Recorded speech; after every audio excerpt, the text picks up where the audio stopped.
Bom dia. Vamos começar agora a monitoria de Química Geral pelo monitor Matheus Salmito. Nossa monitoria será baseada em dois exercícios, onde será apresentada a resolução do exercício e o conceito que está por trás dessa resolução. Primeira questão. O potássio cristaliza em uma célula unitária cúbica cuja aresta apresenta 0,5247 nanômetros de comprimento, lembrando que nanômetro de comprimento se refere a 10 a menos 9 metros.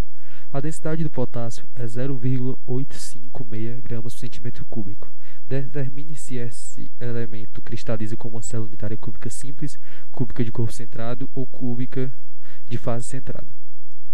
Então vamos agora partir para os conceitos necessários. Densidade, onde densidade é a massa por volume. Densidade é uma característica / propriedade de cada elemento. Todo elemento composto, seja o que for, possui uma densidade característica, que é massa sobre o seu volume.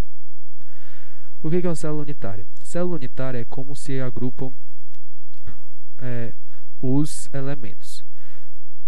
A gente vê agora, seja uma pedra, seja o que for, é composto por elementos químicos. Esses elementos químicos se agrupam em compostos e esses compostos, ou até próprios só os elementos químicos separados, se agrupam em células unitárias. Essas células, um conjunto de células unitárias, formam as estruturas que podemos ver. Vamos agora para os exemplos. Cúbica simples.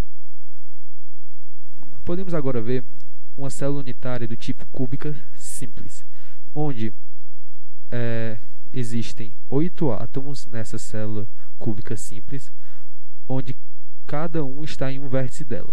Lembrando que dentro dessa célula unitária do tipo cúbica simples só existe um átomo assim por meio de contagem. Por quê? Porque vamos começar por esse átomo aqui. Esse átomo apresenta 1/8 apenas dele dentro da célula.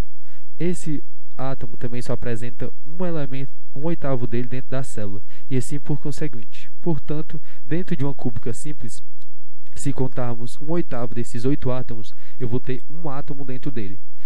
E, como havia falado anteriormente, os átomos se agrupam por meio de células unitárias. Esse é um tipo de células unitárias. Todo tipo de cristais que podemos ver são formados por um conjunto de células unitárias que se unem. Outro tipo de célula unitária é a cúbica de corpo centrado. Nesse caso, existem 8 átomos, um em cada vértice, e um átomo central. Esse átomo central está totalmente dentro da célula unitária, e os outros 8, como estão dentro do vértice, cada uma ocupa 1/8 dessa célula. Quer dizer, corrigindo, 1/8 do átomo está dentro da célula. No caso da cúbica de face centrada, existe um átomo em cada vértice e um em cada face.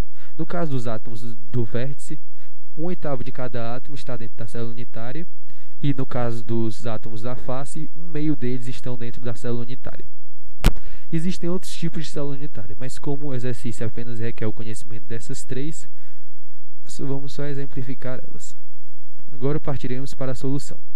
Primeiro vamos calcular o volume da célula unitária, que é a aresta ao cubo. O volume da célula unitária vai ser 0,5247 nanômetros ao cubo, onde depois transformaremos para centímetros cúbicos, pois a densidade está em centímetros cúbicos. O volume vai dar 1,44 vezes 10 a menos 1 nanômetros cúbicos, que transformando para centímetros cúbicos, teremos 1,44 vezes 10 a menos 22. Como a densidade do elemento é 0,856, foi dado já na questão esses valores, podemos descobrir a massa que existe em uma célula unitária.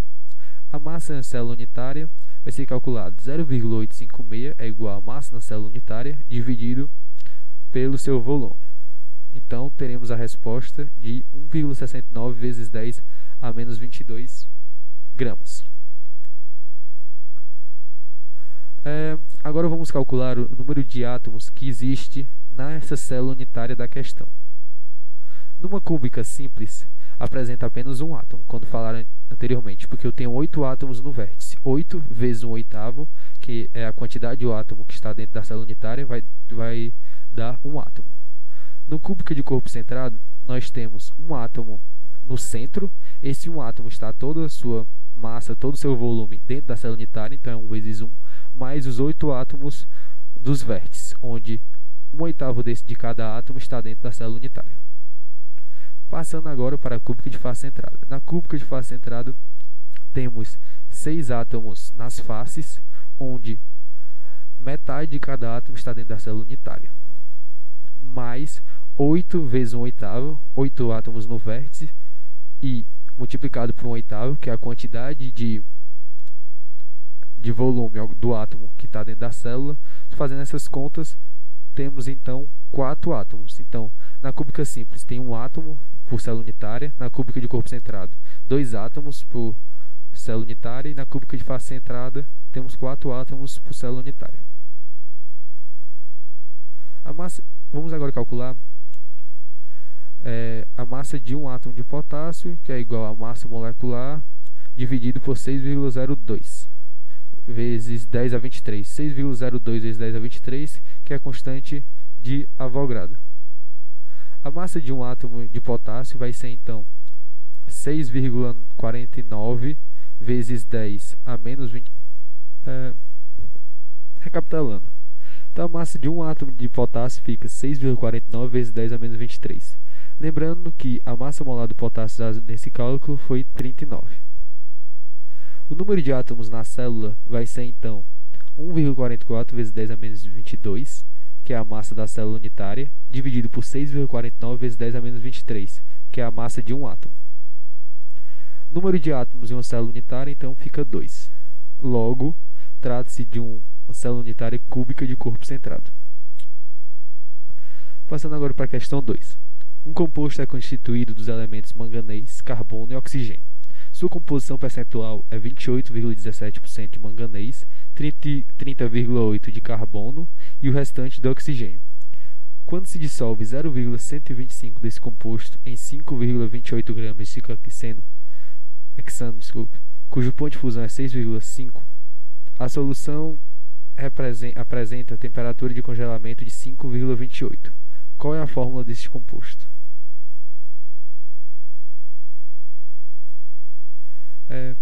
Primeiros conceitos empregados. A principal característica das propriedades coligativas é que elas não dependem da natureza da molécula, só dependem da quantidade. Ou seja, quando se trata das propriedades coligativas, entre elas abaixamento da pressão de vapor, pressão osmótica, aumento do ponto de ebulição e diminuição do ponto de fusão, só depende da quantidade das moléculas. Não importa qual molécula seja, só a quantidade que é adicionado na solução.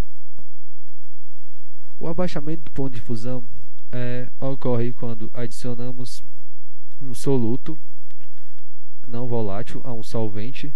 Ele provoca o abaixamento do ponto de fusão de uma substância.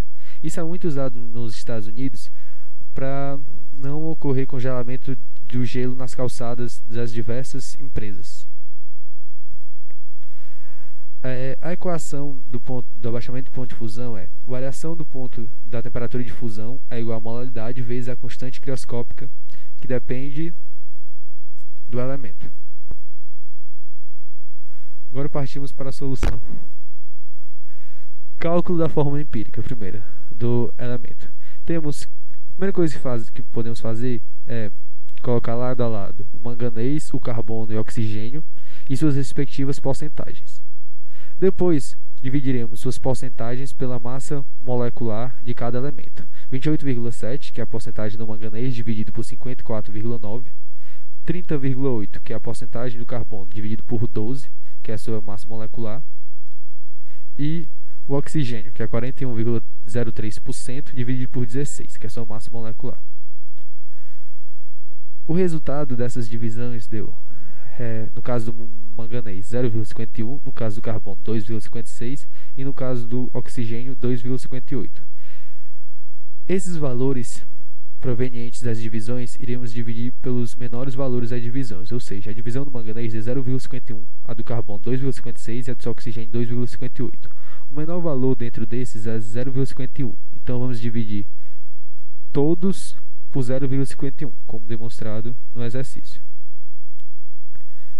Após essa sequência de cálculos, temos então a fórmula empírica, que é um átomo de manganês, 5 átomos de carbono e 5 átomos de oxigênio nessa molécula. Partindo daí, vamos calcular agora o cálculo da massa molecular. O cálculo da forma empírica será usado posteriormente no fim dos cálculos. A variação da temperatura de fusão, como dito anteriormente, é igual a Kc vezes a molaridade. A variação da temperatura de fusão vai ser 6,5 menos 5,28, que é o valor alterado. É igual a 20,2, o Kc, que é o do ciclo hexano, vezes a molaridade. Molaridade temos como fórmula o número de mols do soluto dividido pela massa em quilograma do solvente. Para descobrir a massa molecular do soluto, então o que iremos fazer? Vamos só nos utilizarmos dessa equação para conseguir a massa molecular. 0,125 no caso é a massa do composto que é adicionado, mm, massa molecular do composto, e 5,38 vezes 10 a menos 3 é a quantidade em quilogramas do solvente. Fazendo esses cálculos, encontramos que a massa molecular é igual a 384,7 gramas. Por fim, vamos calcular a fórmula molecular. A massa da fórmula empírica é igual a 194,9. Da massa molecular é 384,7. A razão massa molar, massa empírica é aproximadamente 2.